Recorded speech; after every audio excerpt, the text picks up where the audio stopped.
नमस्कार, आप देख रहे हैं 9 भारत समाचार। नमस्कार, आप देख रहे हैं 9 भारत समाचार। मैं हूं नेहा राठी। आइए देखते हैं आज की बड़ी खबर। राजकीय उच्च पाठशाला मंडल में खंड चिकित्सा अधिकारी रत्ती डॉक्टर पीयूष वैद्य के आदेश अनुसार स्कूल के मुख्य अध्यापक योगेश कुमार की अध्यक्षता में किशोर स्वास्थ्य एवं कल्याण दिवस मनाया गया। चंदेल ने कहा कि किशोर अवस्था संवेदनशील अवस्था होती है। इस अवस्था में बच्चा अच्छी की तरफ भी जाता है और बुरे की तरफ भी। उन्होंने कहा कि जो बच्चे अच्छी संगत करते हैं वे उच्च स्थान पर पहुंच जाते हैं, जो बुरी संगत करते हैं वे अपराधी भी बन जाते हैं। नशा करने वाले व्यक्ति को ज्यादातर मुंह का कैंसर, फेफड़ों का कैंसर, लीवर का कैंसर, हृदय रोग आदि मात्रा में होता है। उन्होंने बताया कि जो आए दिन अपराध, बलात्कार, दुर्घटनाएं, चोरियां बढ़ रही हैं, वह सब नशे के शिकारी लोग कर रहे हैं, क्योंकि नशा करने से उनका दिमाग स्थिर नहीं होता। चंदेल ने बच्चों को संतुलित आहार लेने की सलाह दी, क्योंकि किशोर अवस्था में शारीरिक और मानसिक विकास तेजी से होने पर युवाओं को संतुलित भोजन की जरूरत होती है। इस दिवस पर स्कूल के मुख्य अध्यापक योगेश कुमार ने बच्चों को नशे से दूर रहने और नशे के दुष्प्रभावों के बारे में अन्य लोगों को भी जागरूक करने की सलाह दी तथा संतुलित आहार लेकर अपने स्वास्थ्य का विशेष ध्यान रखने की सलाह दी।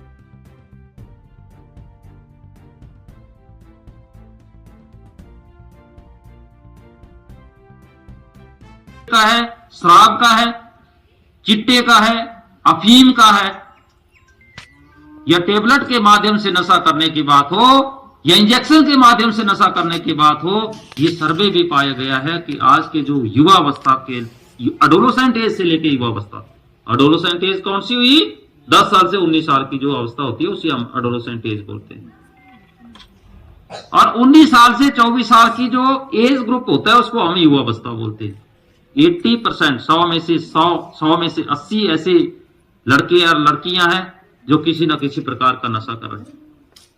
और हमारे लिए सोचने का विषय है कि जो आज के युवा है कल देश का हिस्सा बनेंगे, समाज का हिस्सा बनेंगे। यदि इसी तरह से नशा करते रहे तो आने वाला समाज कैसा होगा, ये हमारे लिए सोचने की गंभीर समस्या है। तो हम बोलेंगे नशेड़ी समाज। यदि इसी तरह से सारे बच्चे नशा करने लगे तो समाज कैसा बनेगा? स्वच्छ समाज नहीं बनेगा। और आप बच्चों को मैं बताना चाहूंगा कि नशा करने से ज्यादातर कैंसर होता है, चाहे वो मुंह का कैंसर है, लंग्स का कैंसर है, लीवर का कैंसर है, किडनी का कैंसर है, या किसी प्रकार से अटैक आ जाना। इस प्रकार की जो बीमारियां होती है ज्यादातर नशा करने से 99% ज्यादा होती है, नशा करने से। आप बच्चों को मैं बताना चाहूंगा, बहुत से घर में बहुत से पेरेंट्स, आपके पेरेंट्स होंगे, चाचा, ताया, दादा, भैया, बीड़ी सिगरेट पीते होंगे। बहुत ही डेंजरस है। यदि बीड़ी सिगरेट कोई व्यक्ति पीता है, लंबे समय से 5 से 10 साल बीड़ी सिगरेट पिएगा, धुआं मुंह के माध्यम से अंदर खींचेगा, नाक के माध्यम से निकालेगा, वो लंग्स से होता हुआ जाएगा और उसके लंग्स खराब हो जाएंगे, या ट्यूबरोक्लोसिस हो जाएगी, खांसी हो जाएगी, खांसी नहीं जाएगी, या फिर लंग्स कैंसर हो जाएगा। तो यदि किसी के घर में किसी के पेरेंट्स, यदि किसी का चाचा, ताया, भैया बीड़ी सिगरेट पीता है तो आप लोगों ने बताना है कि स्वास्थ्य विभाग की तरफ से टीम आई थी, उन्होंने बताया कि बीड़ी सिगरेट पीने से हमारे लंग्स कैंसर होने की संभावना ज्यादा होती है, हमें बीड़ी सिगरेट नहीं पीनी चाहिए। बहुत से बच्चे जो हमने देखे हैं, कई जगह मैं बड़े बड़े स्कूल में, कॉलेज में जाता हूं, ITI में जाता हूं, तो वहां पे शौचालय में भी जरूर जाता हूं, देखता हूं तो वहां पे कई बार गुटखा खैनी के रैपर पड़े होते हैं, बीड़ी सिगरेट के गुल पड़े होते हैं। बहुत से बच्चे ऐसे हैं जो गुटखा खैनी खाते हैं, वो भी बहुत ही डेंजरस है। आप बच्चों को मैं बताना चाहूंगा, जो व्यक्ति गुटखा खैनी खाते हैं उनको 95% जो मुंह का कैंसर होने की संभावना ज्यादा होती है, गुटखा खैनी। यदि किसी के घर में कोई खाता होगा तो आपने आप जरूर बोलना है, आज उनको बोला नहीं खाना। गुटखा खैनी से मुंह का कैंसर होने की संभावना 95% होती है, क्योंकि जिस व्यक्ति को गुटखा और खैनी खाने की आदत पड़ जाए वो नहीं रुकेगा, उसका शरीर डिमांड करेगा कि दो मुझे।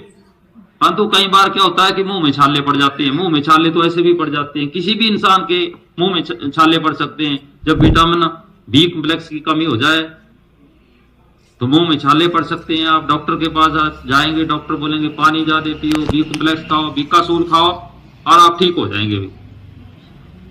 परंतु जिसके मुंह में छाले पड़े हैं और जो गुटखा और खैनी होती है, जो खैनी और चूना होता है, जब उन छालों के ऊपर लगता है तो वहीं से मुंह का कैंसर स्टार्ट हो जाता है। आप बच्चों को बताना चाहूंगा, बहुत ही डेंजरस होता है। जिसके मुंह में कैंसर हो जाए, लिप से आगे फूड पाइप नीचे तक सब सड़ जाती है, खाना नहीं खा सकता, फेस की आकृति बिगड़ जाती है, चेहरा भयानक बन जाता है, देख नहीं सकते, और खाना नहीं खा सकता, तड़पता है कि हे भगवान या मुझे मृत्यु दे दे या फिर मेरे को ठीक कर दे। परंतु ठीक नहीं हो सकते। यदि किसी के मुंह में लिप से आगे नीचे तक फूड पाइप में कैंसर हो जाए तो वो जीवित नहीं रह सकता लंबे समय तक। तड़पता है वो व्यक्ति, जीवन के लिए तड़पता है। कैसे लगी वो बीमारी? अपनी वजह से। यदि गुटखा खैनी नहीं खाता तो शायद उसको मुंह का कैंसर नहीं होता, और गुटखा खैनी यदि अधिक मात्रा में खा रहा है, उसका चूना वहां पे लग रहा है, वहीं से मुंह का कैंसर स्टार्ट हो जाएगा। तो आप बच्चों से मेरा आग्रह रहेगा कि यदि कोई बच्चा गुटखा खैनी खाता है तो छोड़ दे, क्योंकि मैंने बहुत से स्कूल और कॉलेज ऐसे देखे हैं जिसमें कि बच्चे जो है गुटखा खैनी खाते हैं, तो बहुत ही डेंजरस है। आए दिन आप पेपरों के माध्यम से पढ़ते हैं कि 24 साल के बच्चे को अटैक पड़ गया। भाई कैसे पड़ गया? 24 साल के बच्चे के हार्ट ने काम करना कैसे छोड़ दिया? 24 साल के बच्चे का हार्ट काम करना भी छोड़ सकता है, अटैक भी पड़ सकता है। यदि कोई नशा करता है, ओवरडोज लेता है, तो अटैक भी पड़ जाता है। बहुत से बच्चे जो है ग्रुप में बैठ के इंजेक्शन के माध्यम से नशा करते हैं, बहुत डेंजरस है। आप बच्चों को मैं बताना चाहूंगा, एक बीमारी और भी चली है। अभी हमने 1 दिसंबर को